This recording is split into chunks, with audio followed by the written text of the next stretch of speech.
Sebetulnya bagi saya sejujurnya saya minta maaf karena pertanyaan ini kan hanya melalui teks, jadi tidak terlalu menceritakan kondisi ibu yang sebenarnya itu seperti apa. Sejauh apa berkepribadian ganda dan mengancam jiwa seperti apa. Tetapi pada waktu kita menikah, kita itu bersumpah yang namanya sumpah pernikahan.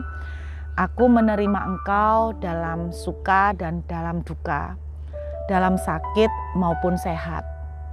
Ada yang tanya sama saya bagaimana kalau sakit kejiwaannya.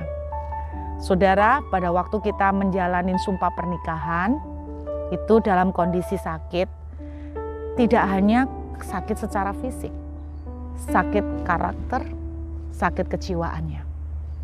Kita harus tetap setia, kita harus tetap sabar, kita harus tetap sejalan di dalam pernikahan.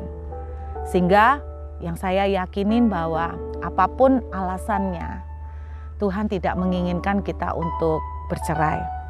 Nah, pertanyaan Anda, kalau sampai itu mengancam jiwa, apakah pisah sementara atau tetap bersama? Yang jelas tidak boleh cerai. Itu jawaban saya. Tetapi untuk penanganan secara teknisnya, aplikasinya, saya menyarankan ibu untuk bisa menemui mentor atau gembala ibu. Kenapa?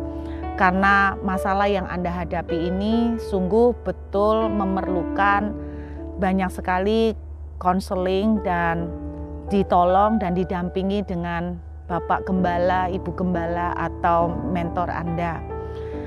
Dan kalau memang itu sampai pada waktu terjadi misalnya emosional muncul, kalau saya sih menyarankan pada waktu kita misalnya ibu ataupun bapak sedang emosional adalah baik untuk menyingkir dulu untuk menenangkan diri.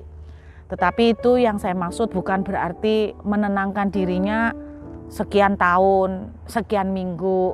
Jadi menenangkan diri sebentar, istilahnya menjauh diri sebentar daripada kita tersulut oleh emosi sehingga semakin keadaan akan semakin berantakan.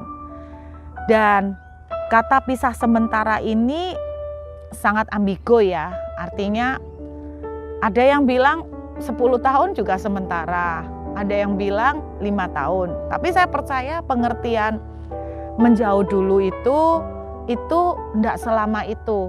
Alkitab bilang kan memang kadang-kadang kita tuh perlu untuk menyendiri, untuk berdoa.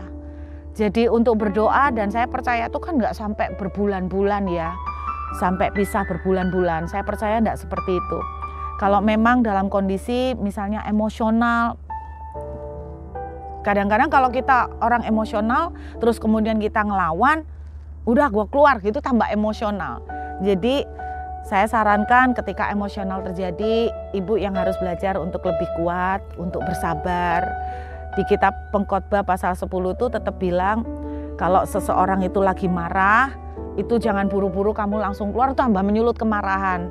Tapi yang saya maksudkan, kalau memang perlu waktu untuk menenangkan, pada waktu dia emosi atau gimana, ibu belajar diam, belajar sabar, karena kadang-kadang kalau kita ngelawan, itu akan semakin menyulut emosi yang lebih besar. Jadi belajar diam dulu, kalau memang perlu waktu untuk mungkin misah ke kamar sebentar, masuk ke kamar untuk sembahyang, untuk nangis di sana, it's okay.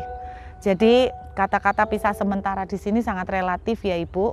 Karena itu saya menyarankan adalah lebih baik untuk bisa mendapatkan nasihat yang lebih akurat, karena Ibu juga di sini tidak menerangkan secara detail seperti apa kondisinya. Mungkin itu nasihat yang bisa saya kasih sejauh ini. Saya berdoa mudah-mudahan ini bisa menjadi satu pandangan untuk Anda. Tuhan memberkati ya Ibu.